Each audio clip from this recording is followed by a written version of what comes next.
오늘 우리에게 주시는 하나님의 말씀은 구약성경 역대상 21장 18절에서 22장 1절까지 말씀이 되겠습니다. 구약성경 643페이지 역대상 21장 18절에서 22장 1절까지 제가 이걸 여러분 한 절 교독하겠습니다.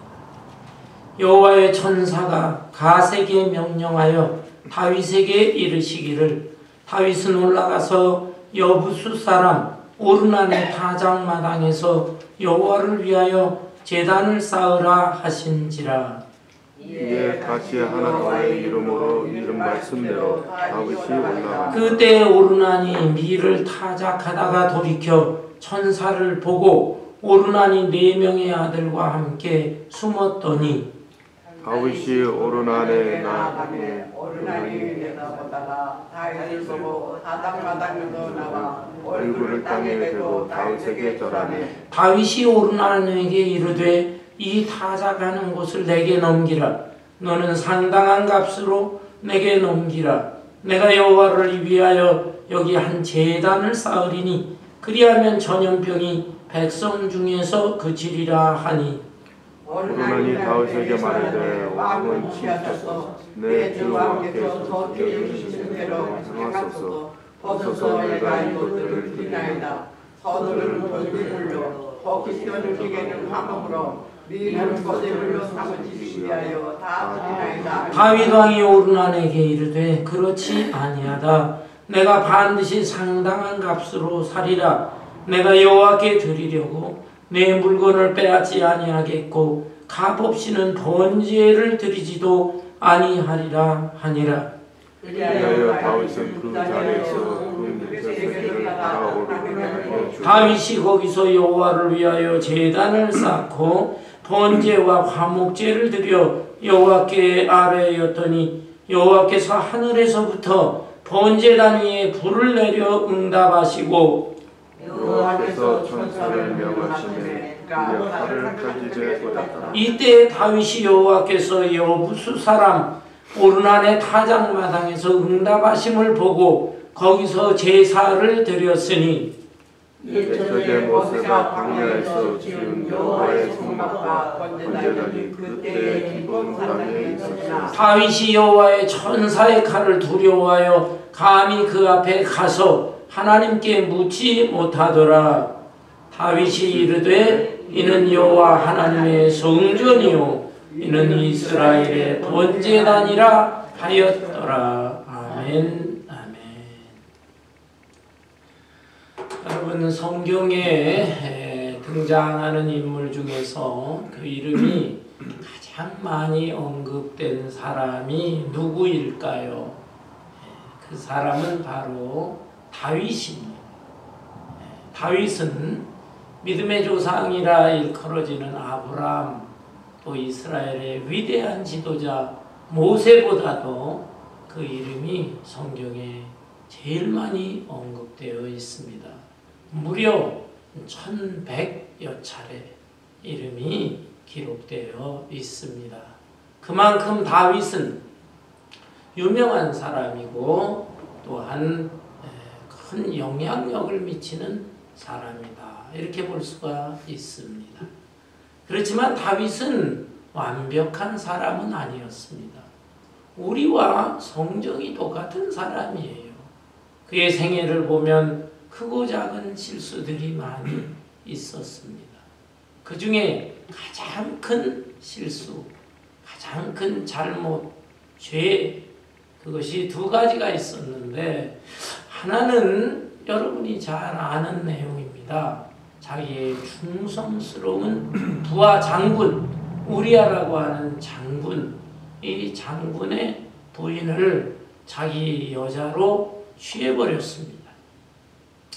그거는 옳지 않은 행위였어요. 그뿐만 아니라 이 사실이 들통이 날까봐 이 우리아라는 장군을 전쟁터 최일선에 보내서 죽게 했습니다.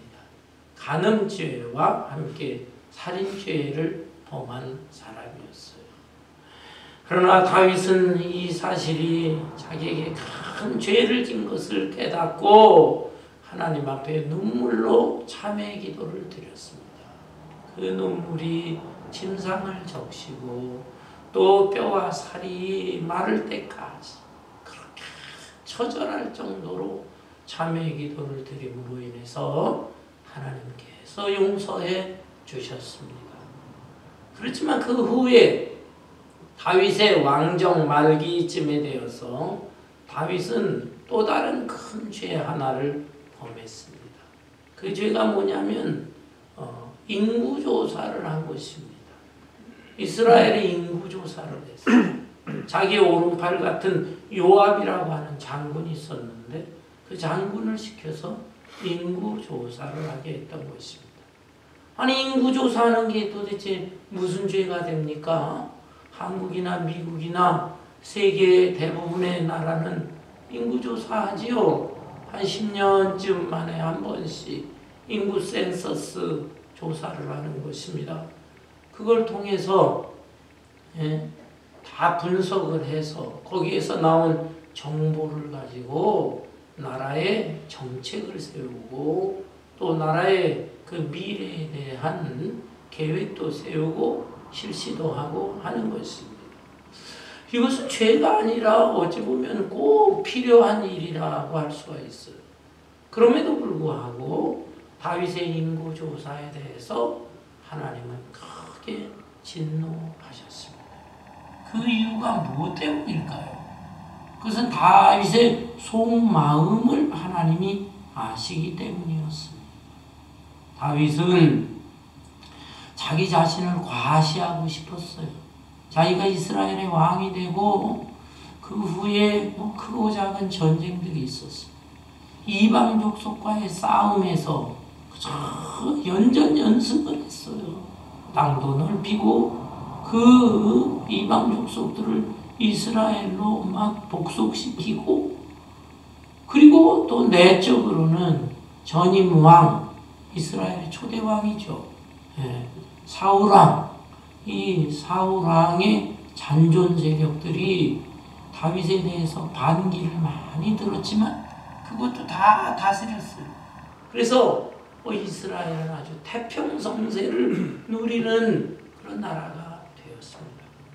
다윗은 이제 왕정 말기가 되었을 때 자기 이 인생을 돌이켜보고 또 왕이 된 이후에 그 세월을 돌이켜보면서 그것이 하나님의 은혜다 이렇게 생각해야 되는데 자기가 지혜도 있고 능력도 있어서 이런 나라를 만들었구나.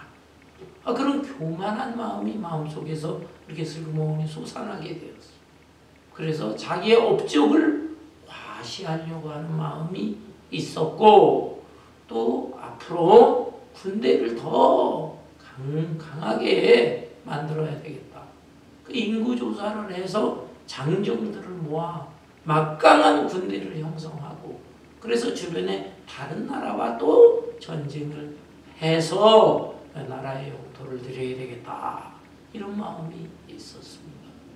그런 전지전능하신 하나님의 은혜에 감사하고 그 하나님을 더욱 의지하려고 해야 되는데 그거보다는 자기 자신을 나타내고 그리고 하나님보다 강한 군대를 더 의지하려고 하는 마음이 있었습니다. 하나님은 외모를 보시는 분이 아닙니다. 그 중심을 보시는 분입니다. 그 다윗의 중심을 하나님이 아시고 하나님은 크게 진노하시고 책망하시게 되었습니다. 다윗에게 징계를 내리시기로 하신 것이죠. 그렇지만 하나님은 그래도 다윗을 사랑하셨어요.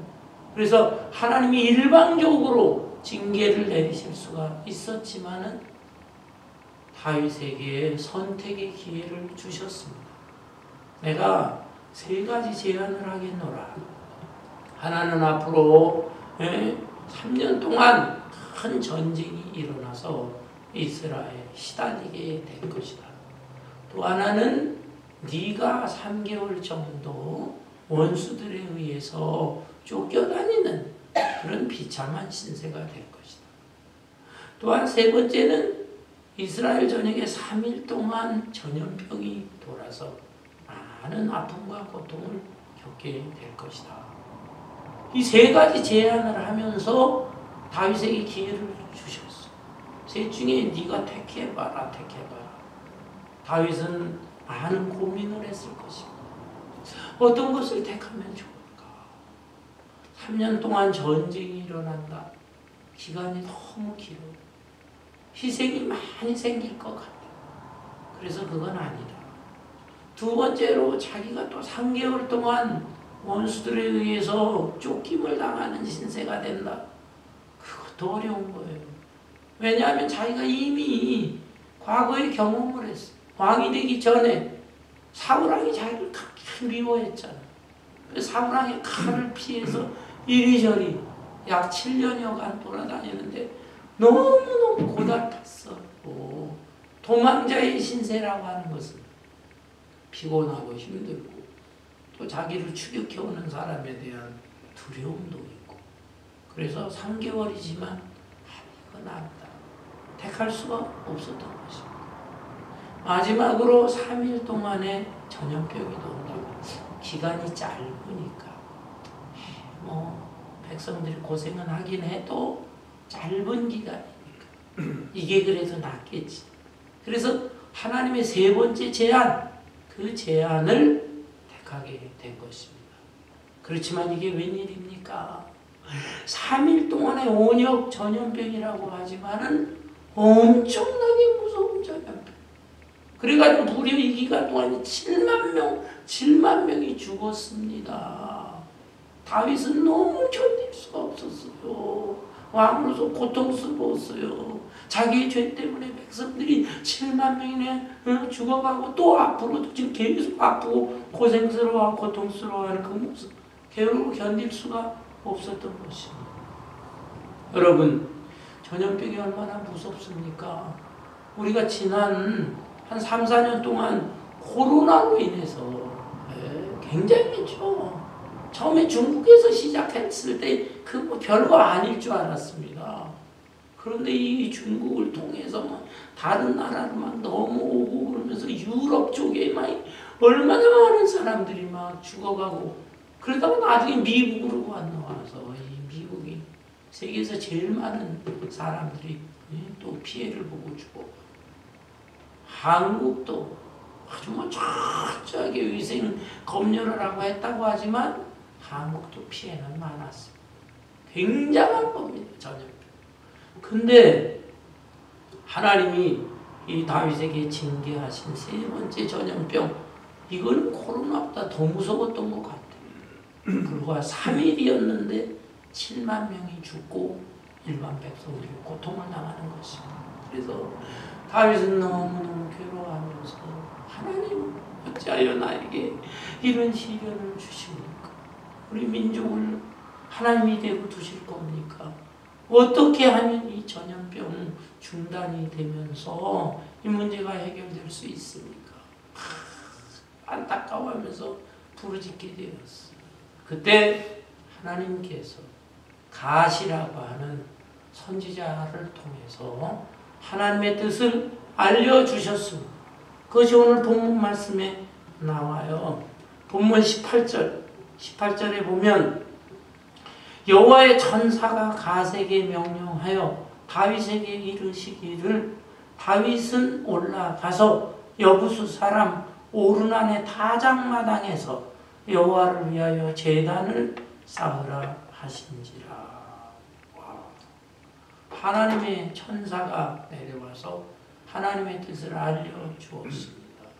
너는 오르난이라고 하는 사람의 집으로 가라. 거기에 타작마당이 있는데 타작마당에서 하나님 앞에 제사를 드리면 이 전염병을 그치게 하겠노라. 하나님의 뜻을 알려주신 거예요. 그래서 그렇군요. 알겠습니다. 다윗은 그래도 믿음이 있었던 사람이에요. 하나님의 종 선지자를 통해서 주신 말씀에 즉각적으로 순종합니다. 19절에 이에 갓이 여호와의 이름으로 이른 말씀대로 다윗이 올라가니라. 다윗이 오르난의 집을 찾아갑니다. 20절에 그때 오르난이 밀을 타작하다가 돌이켜 천사를 보고 오르난이 4명의 아들과 함께 숨었더니 다윗이 오르난에게 나아가매 오르난이 내다보다가 다윗을 보고 타작마당에서 나와 얼굴을 땅에 대고 다윗에게 절하매. 다윗이 오르난의 집을 찾아갔는데요. 이 오르난이라는 사람은 어떤 사람인가? 이 사람은 이스라엘 사람이 아닙니다. 여부스 사람이에요. 여부스. 그 여부스라고 하는 족속은 어떤 족속인가? 가나안 땅에 있는 여러 족속 중에 한 이방 족속이다. 그런데 과거에 모세의 후계자 여호수아가 이스라엘 백성을 이끌고 요단강을 건너 가나안 땅에 들어왔잖아요. 가나안 땅에 들어와서 가나안 땅에 사는 이방 족속들을 몰아내야 됩니다. 그 가나안 땅에는 옛날 아브라함과 이삭과 야곱이 살던 땅이니까 그 땅을 내가 차지해야 되겠다. 하나님의 뜻에 의해서 여호수아가 백성을 이끌고 들어왔고, 그런데 거기에 다른 족속들이 사니까 그 다른 족속들과 싸우면서 그 족속들을 몰아내거나 복속시키거나 이렇게 해야 되는 것입니다. 근데 그 중에 다른 족속들은 다 몰아내고 그랬는데 여부스 족속, 이 가나안 땅의 예루살렘 부근에 살고 있던 여부스 족속만은 몰아내지를 못했어요. 그러다가 세월이 쭉 흘러가다가 다윗이 왕이 된 후에 다윗이 여부스 족속을 공격을 해서 예루살렘을 차지한 겁니다. 그 예루살렘 성을 차지하고, 그래서 그 성을 시온성 또는 다윗의 성이다. 다윗의 성, 다윗의 도시, 시티 오브 데이빗, 그렇게까지 부르는 거예요. 여부스 족속을 무너뜨리고 복속시키게 되었습니다. 그런데 그렇지만 그 여부스 족속은 그곳에서 살면서 이제 농사를 짓고 하는 것이죠. 여기에 다윗이 찾아가게 되었습니다. 이 내용은요, 구약 성경 사무엘하 24장에 또 나와요. 근데 사무엘하 24장에 보면 오르난이라고 안 나오고 아라우나라는 이름으로 나옵니다. 아라우나의 타작마다. 왜 이렇게 다른 것인가? 오르난과 아라우나는 동일 인물이에요. 동일 인물이지만 이름이 두 가지인 것입니다. 성경에 보면 이름 두 개씩 가진 사람 많이 나오죠. 예수님의 제자 중에서 베드로 원래 이름이 시몬이잖아. 또 예수님의 제자 중에 마태 원래 이름이 레위. 예? 그리고 우리가 미국에 와서 살잖아. 미국에 와서 사는데 다 한국 이름도 있고 영어 이름을 가진 분도 있을 것입니다. 제 이름이 오세호거든요. 오세호. 그런데 30년 전에 유학생으로 와가지고 공부를 하는데, 미국 사람들, 미국 교수, 미국의 신학생들 부르는데 저 이름을 갖다가 자꾸 시오 그래, 시오. 아니, SEHO인데 세오라고 발음을 못하고 시오 그래요. 그래서 이게 세오인데 발음을 못하는 거예요. 그래가지고 SAE 이렇게도 써봤어요. SAE 그러니까 세오 또 그런 세오를 못해요. 그래서 이건 아니다. 미국식 이름이 하나 있어야 되겠구나. 그래서 무슨 이름을 지을까 하다가 아주 흔한 이름이지만 제가 아주 좋아하는 사람이에요. 예수님의 제자 중에서 사도 요한. 사도 요한은 다른 제자들 다 예수님 십자가에 못 박혀 죽어서 도망가고 그럴 때 사도 요한은 그래도 십자가 현장까지는 따라온 사람이잖아요. 따라왔어.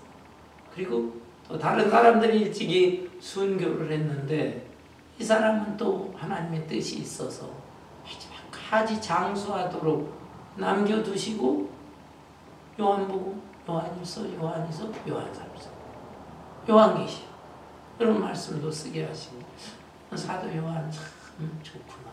또 성격이 아주 불같은 사람이었어요. 그 우리의 아들인데 나중에 변화됐어요. 아주 천둥의 아들 이런 별명이 있었는데 사랑의 사도. 그 요한복음에 보면 사랑 얘기가 나오고 요한일서 같은 데 보면 하나님은 사랑이시라. 그래서 제가 너무 흔한 이름인데 다른 이름으로 할까? 에녹을 제가 좋아해가지고 에녹이라고 할까? 근데 이녹 발음이 그럴 것 같아서 잔 좋아. 그래서 잔 세호 했는데 어쨌든 저 이름이 한국 이름, 영어 이름 두 가지가 있거든요. 여기 이 오르난도 아라우나라는 이름이 있어요. 성경학자들에 의하면 이 오르난이라고 하는 이름은 아마 여부스 시기의 이름이었을 것이다. 그리고 아라우나는 나중에 이스라엘로 복속이 됐으니까 이스라엘식의 이름이었을 것이다. 이렇게 추측합니다. 어떻든 여러분들이 사무엘 하를 읽고 또 오늘 본문에 있는데 아니 거기는 아라우나라고 나오는데 왜 여기는 오르난인가? 똑같은 사람이다. 이렇게 보시면 되는 것입니다.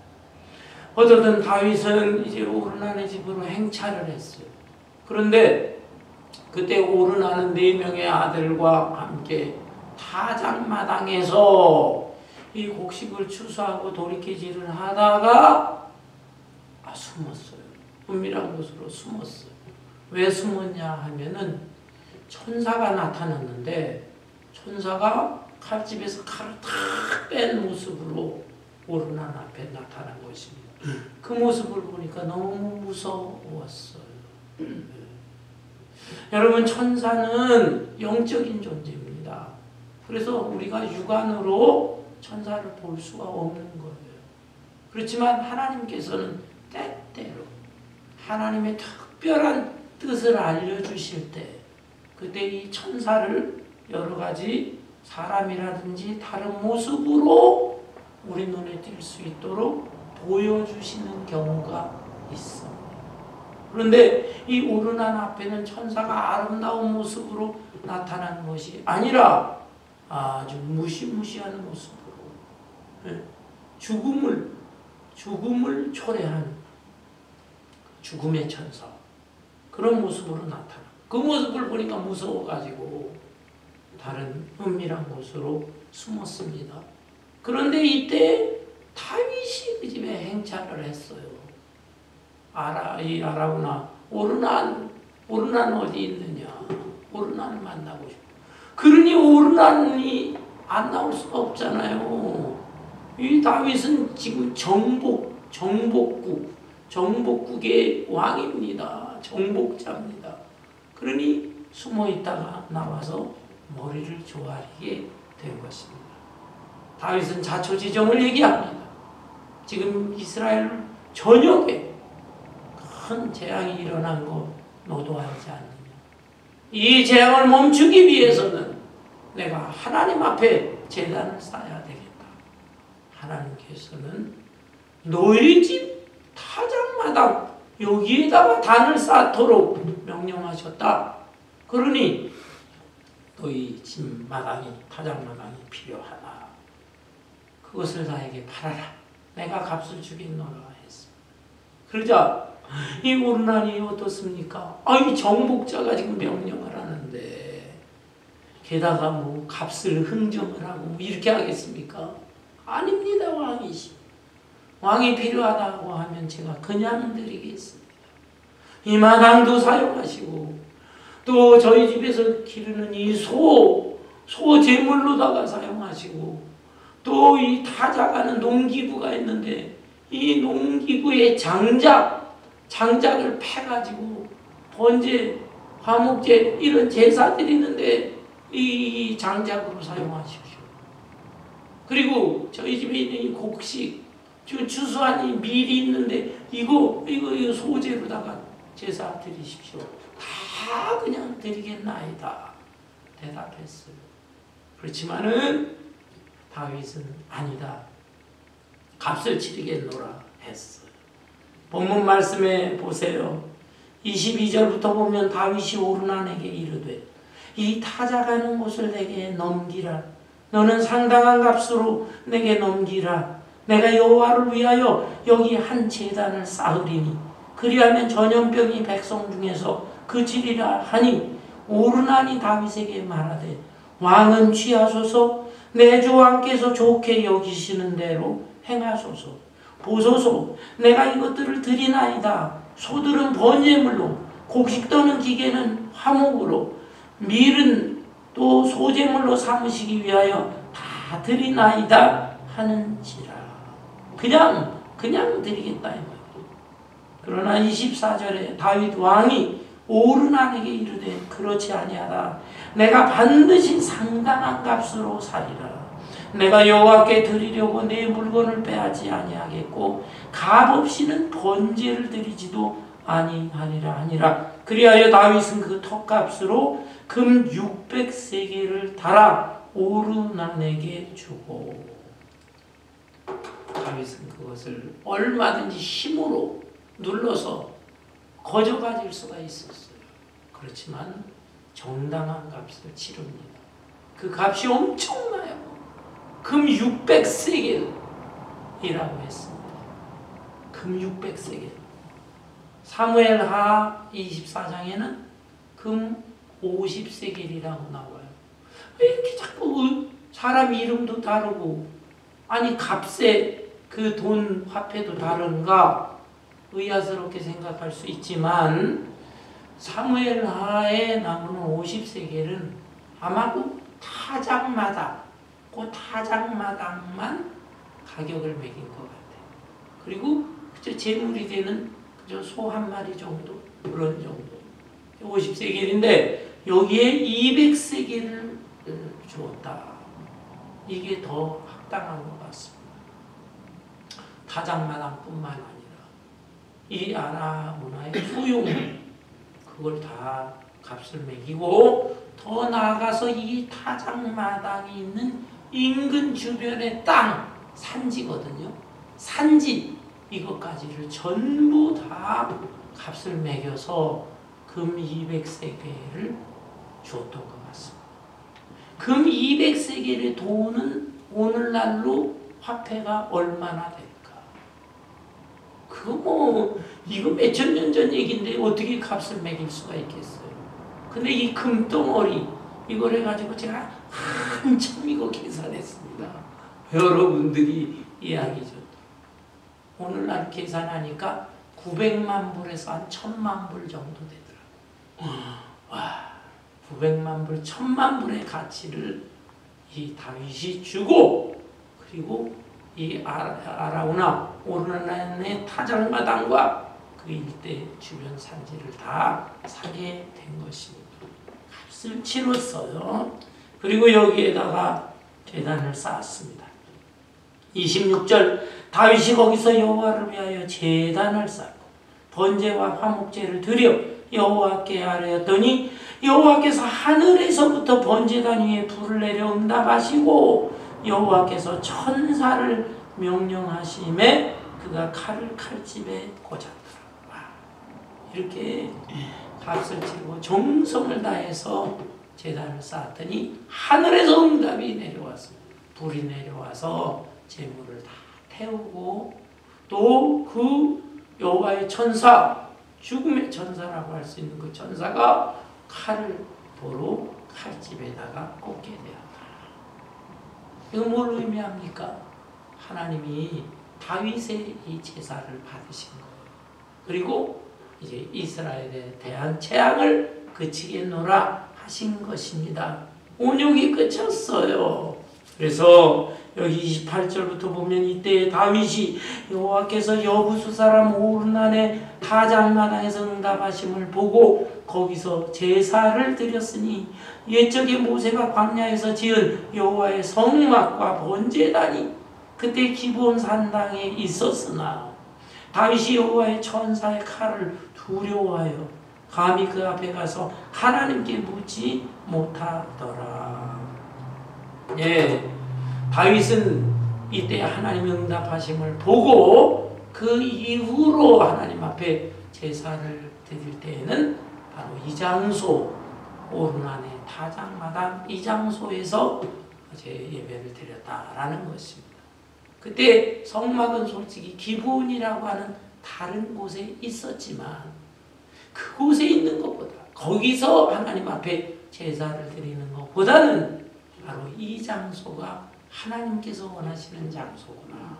그걸 깨닫고 성막이 두 군데로 나누어져 있었지만 이 오르난의 타작마당에서 하나님 앞에 제사를 드리게 되었다라는 것입니다.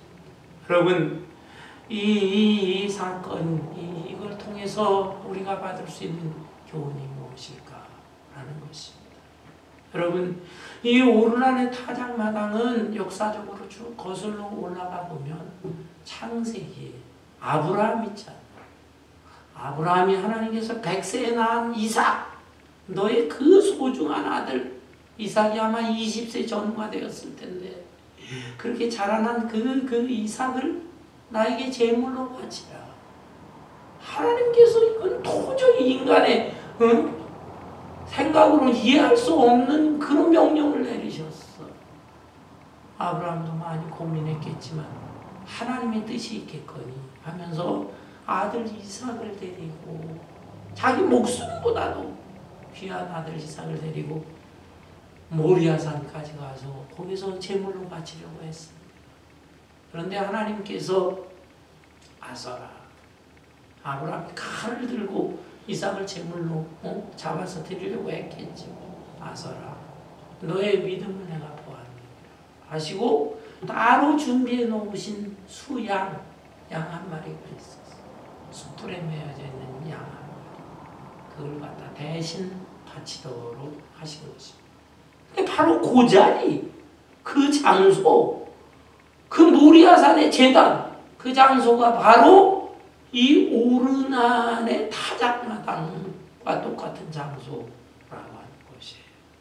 그리고 이 장소에서 훗날 다윗이 죽고 솔로몬이 왕이 되었는데 솔로몬이 예루살렘 성전을 짓잖아요. 예루살렘 성전 지어진 장소가 바로 오르난의 타작마당이다 라고 하는 것입니다. 그리고 뭐 쭉 더 내려가다 보면 이 예루살렘 성전이 바벨론에 의해서 멸망당 다 무너졌잖아요. 그러다 바벨론 포로로 끝나고 나서 다시 돌아와가지고 거기에다가 성전을 줬어요. 솔로몬의 성전만큼 화려하지는 못했지만 거기에 또 성전을 짓고 초라한 성전이지. 그러나 또 나중에 헤롯이 왕이 된 다음에 헤롯은 이스라엘 사람이 아니고 에돔 족속인데 이 로마의 황제에게 알랑알랑 해가지고 이스라엘 이 지역을 다스리는 왕이 됐어요. 분봉왕. 그런데 그렇게 왕이 됐지만 이 유대인들 다스리는 게 쉽지 않잖아요. 유대인들이 자꾸 폭동을 일으키고 그러니까 이들의 환심을 사기 위해서 유대인들이 좋아하는 게 성전이구나. 대성전을 줬어. 솔로몬의 성전 못지않은 대성전을 거기다가 지었습니다. 헤롯 때도. 그런데 이 성전도 또 무너져요.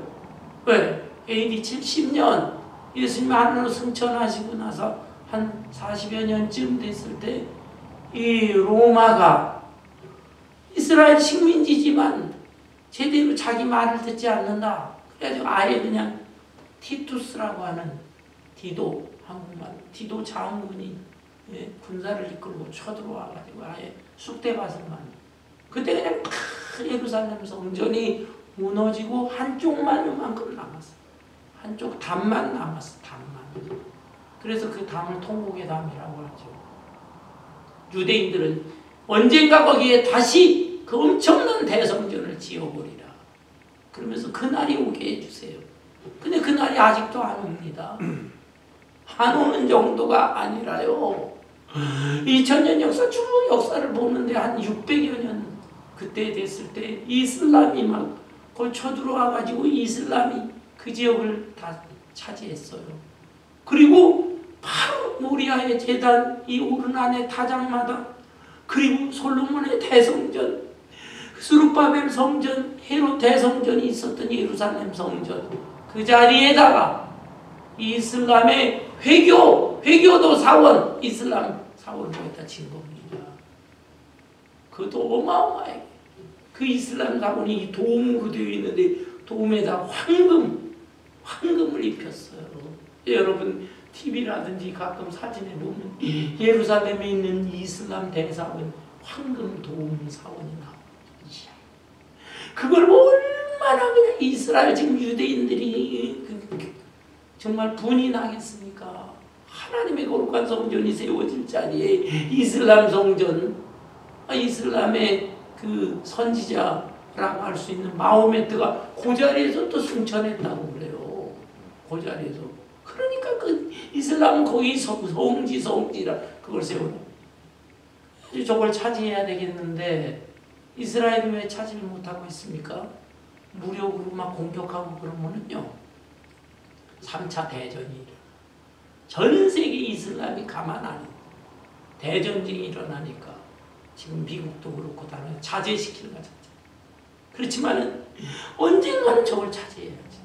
그 한쪽이 무너진 그 통곡의 벽에서 제가 예루살렘 방문을 했을 때도 보니까 그 유대인 랍비들하고 뭐 믿음 좋은 사람들이 막 거기다가 그냥 벽을 붙잡고 막 울면서 기도하고 그 벽과 벽 사이에다가 자기들의 그 간절한 소원을 쪽지에 적어가지고 사이에다 탁 끼워놨어요. 어쨌든 바로 그 장소다. 그 장소. 근데 그 장소에서 이렇게 예배를 했을 때, 제단을 쌓았을 때 하나님이 이스라엘의 재앙을 다 멈추게 하셨다. 이 사건을 통해서 얻는 교훈이 무엇입니까? 우리는 하나님 앞에 예배드리는 게 중요합니다. 예배가 너무너무 중요하다는 것이에요. 이 세상에 일어나는 크고 작은 재앙들, 뭐 여러 가지 복잡한 일들, 그걸 우리는 해결을 하려고 합니다. 인간적인 머리를 써서 자꾸 해결을 하려고 합니다. 해결해야죠. 인간에게도 지혜가 있으니까 노력해야죠. 그렇지만 그거보다 더 우선되고 중요한 것은 하나님 앞에 단을 쌓는 것이다. 땅에 있는 문제를 우리는 항상 땅의 방법으로 해결하려고 해요. 여기에 한계가 있어요. 한계가. 땅의 문제를 땅의 방법으로, 인간의 방법으로 해결하는데 한계가 있습니다. 우리는 그것보다는 전지전능하신 하나님, 역사와 세상과 인생을 다스리시는 이 하나님 앞에 예배드리고 하나님의 마음을 감동시켜야 돼요. 그럴 때 불가능한 일도 해결이 되는 역사가 일어나게 되는 거예요. 어떤 멧돼지가요, 산에 살잖아요. 멧돼지가 어느 큰 나무 밑에서 자꾸 땅을 팝니다. 왜 그런가 봤더니 그 도토리가 떨어져 있는데 멧돼지가 도토리를 먹는 거예요. 근데 이 도토리를 다 먹고 나서도 배가 고프니까 더 먹으려고 자꾸 땅을 파. 근데 이 멧돼지가 얼마나 어리석은 놈입니까? 도토리가 땅에서 나오는 게 아니잖아요. 도토리는 위에서 떨어지는 건데 그걸 알았다면 땅을 팔 것이 아니라 자기의 큼직한 몸집으로 그냥 도토리 나무에 자꾸 부딪혀야죠. 부딪히면 위에서 도토리가 떨어지면서 자기 배를 채울 수가 있는 것이. 여러분, 우리의 삶의 문제도 그렇습니다. 오늘날에 어떻습니까? 제가 어머니 장례 때문에 한국에 다녀왔잖아요. 한국에 가서 뉴스를 들으니까 그냥 맨날 윤석열 대통령 탄핵 문제, 탄핵 찬반, 그리고 179명 비행기 사고로 다 죽었잖아요. 그 뉴스만 나가. 계속. 미국에 돌아왔어요. 미국에 돌아와서 TV 틀었더니 아니 산불 얘기만 계속 뉴스 나오는데 매년 뭐 산불이 나고 그 지역에도 산불이 나나 보다 했는데 이번에는 뭐 역대급의 산불이 났더라고요. 수많은 뭐 집채, 뭐 집이 2만 채인가 탔다 그러니까 아유 주여 하는 소리가 제 입에서 저절로 나옵니다. 이런 문제 이거 다 무조건 죄 때문에 생긴 것이다 그렇게 말할 수는 없습니다. 그렇지만 하나님은 섭리 가운데 이 모든 것들을 다 주관하시는 분이에요. 이런 문제를 어떻게 해결할까? 예, 사람의 노력도 필요합니다. 그렇지만 한계가 있습니다. 하나님 앞에 나와서 예배드리는 것을 최우선시 할 때 이 세상의 문제, 나라의 문제, 사회의 문제 그리고 개인의 삶의 문제가 해결될 줄로 믿습니다. 아멘. 아울러서 우리가 그러면 하나님 앞에 예배를 드린다라고 할 때 그냥 형식으로 드려서는 안 돼요. 너무 그냥 편하게 예배를 드려요. 다윗은 그렇게 하지 않았습니다. 값을 치르고 예배를 드렸다는 거예요. 무려 금 200세기라는 엄청난 값을 치르면서 그러면서 하나님 앞에 제단을 쌓았던 거예요. 그럼 이 값이라고 하는 게 무엇일까? 우리는 그러면 예배 드릴 때 아이고 그런 값을 내가 어떻게 그걸 드리면서 예배를 드려? 여러분 부담스러워하는 분 있을 거예요.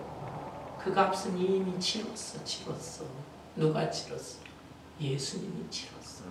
하나님의 아들이신 예수님이 당신의 그 생명을, 목숨을 십자가에 달려서 피값을 치르면서 그러면서 그 어마어마한 값을 치른 거예요. 금 200세계라고 비할 수도 없는 하나님의 아들의 목숨의 그 희생의 값이 치러진 거예요. 그래서 우리는 그 은혜로 인해서 하나님 앞에 그냥 나와서 예배드리면 되는 것입니다. 그렇지만 하나님과 우리와의 관계, 끊어졌던 관계 이것이 회복된 것이 우리 예수님이 그렇게 피값을 치렀지만 우리는 그 은혜의 빚을 진 사람. 그래서 찬송에도 보면 내 너를 위하여 몸버려 피 흘렸건만 넌 나를 위해서 뭘 주느냐. 찬송 가사가 있지 않습니까? 우리는 그 엄청난 피값에 내가 값을 치러야 되는데 주님이 값을 치렀기 때문에 그 값에 대한 고마움을 가져요. 그래서 그 고마움, 감사한 마음으로 예배를 드려야 되는 것입니다. 감사한 마음. 그래서 마음 중심을 드려야 되고 또 내가 가진 것 정성을 쏟기 위해서 내가 물질도 드릴 수 있고 재능도 드릴 수 있고 내 삶을 드려야 된다라는 거예요. 그런 예배를 하나님이 받으시고 감동을 받는 것입니다. 2차 세계대전 때 그 무렵에 유명한 독일의 목사님이 있어요. 본헤퍼 목사님. 그 본헤퍼 목사님 당시에 독일 교회도 많이 부패하고 타락했어요. 세속주의. 그리고 이 히틀러 나치가 하는 일도 옳다는 사람도 있고 이랬을 때 이 본헤퍼 목사님이 나왔습니다. 우리는 이 주님의 희생의 값을 갖다가 값비싼 은혜로 받아야지 값싼 은혜로 받아서는 안 된다. 유명한 말을 했습니다. 예수님의 희생의 값을 통해서 우리가 하나님 앞에 예배드릴 수 있고 교회 일원이 돼서 교회를 섬기고 하는데 이걸 너무 값싸게 생각을 하는 거예요. 예수님에 대한 그 십자가의 은혜를 다 잊어버려. 그래, 교회 나오는 것도 매주 형식이니까 나오고 뭐 성도들끼리도 어울리는데 그냥 하고 봉사하라고 해서 봉사하고 뭐 친교하면 친교. 너무 교회들이 값싼 은혜에 젖어서 생활하고 있다. 이런 교회를 개혁하기 위해서는 주님의 그 희생의 값이 얼마나 값비싼 것인가. 우리는 값비싼 은혜를 받은 사람. 그걸 인식하면서 헌신해야 된다. 외쳤는데 오늘의 이 시대가 바로 그런 시대가 된 것 같습니다. 주님의 값비싼 은혜를 꼭 기억하면서 예배를 정성껏 드리고 예배를 성전에서만이 아니에요. 삶 속에서 생활하는 것 자체가 우리는 예배의 정신으로 살아야 되는 것이. 나는 이런 은혜를 받은 사람이야. 그래서 하나님은 사랑하지만 이웃도 사랑하고 헌신하고 봉사하면서 살아야 되는 것입니다. 아멘. 예배의 중요성, 그리고 예배를 어떤 자세로, 값비싼 은혜를 받은 사람의 자세로 드려야 된다. 아울러서 또 한 가지 여기 중요한 의미가 있습니다. 왜 하필이면 하나님께서는 다윗에게 오르난의 타작마당에서 거기에서 제단을 쌓으라고 했을까요? 여러분, 타작마당이 무엇인지 아시죠? 저는 시골에서 자랐기 때문에 압니다. 저희 집에서 농사 짓지는 않았지만 동네 사람들 타작마당에서 타작하는 거 수없이 봤어요.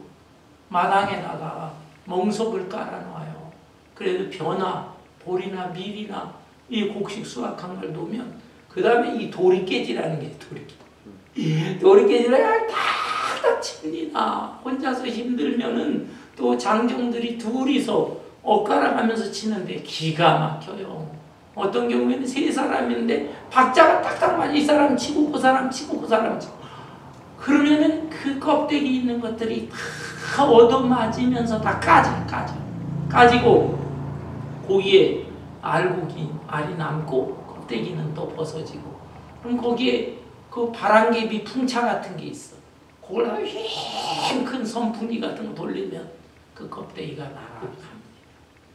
타작마당이 넓지 않은 집은 산등성이 언덕으로 올라갑니다. 언덕에 평평한 곳에 멍석 깔아놓고 거기서 곡식 펼쳐놓고 도리깨질을 하고, 그때는 풍차가 필요 없어. 바람이 있거든요. 바람에 의해서 그 쭉정이 다 날아가고 알곡이 남는 것입니다. 여러분 마찬가지입니다. 우리 하나님은 사랑의 하나님이시지만 또한 심판의 하나님이시기도 하는 것입니다. 우리의 모습을 봅니다. 이름만이 크리스찬이 되어서는 안 됩니다. 우리는 쭉정이 신자가 아니라 알곡 신자가 되어야 한다라고 하는 것이에요. 우리가 언젠가 이 세상 떠나 하나님 앞에 갈 것입니다. 그리고 언젠가 예수님이 이 땅에 재림하실 것입니다. 그때 우리가 어떤 모습으로 한평생을 살아왔는가 보실 때 우리가 쭉정이 같은 사람으로 평가받아서 되겠습니까? 너는 참 아름답게 신앙생활을 잘했고 예배와 헌신의 삶과 거룩한 삶과 충성된 삶을 살았구나. 너는 알곡 신자고. 이런 평가를 받아야 하지 않겠습니까? 한국 일제시대의 위대한 순교자 주기철 목사님이 평양 산정형 교회 섬길 때 교회에 증축을 하게 됐습니다.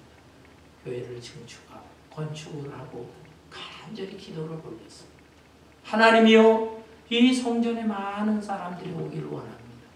그렇지만 그것보다 더 중요한 것이 있습니다. 가라지 신자, 쭉정이 신자가 아니라 알곡 신자로 채워질 수 있게 하여 주옵소서.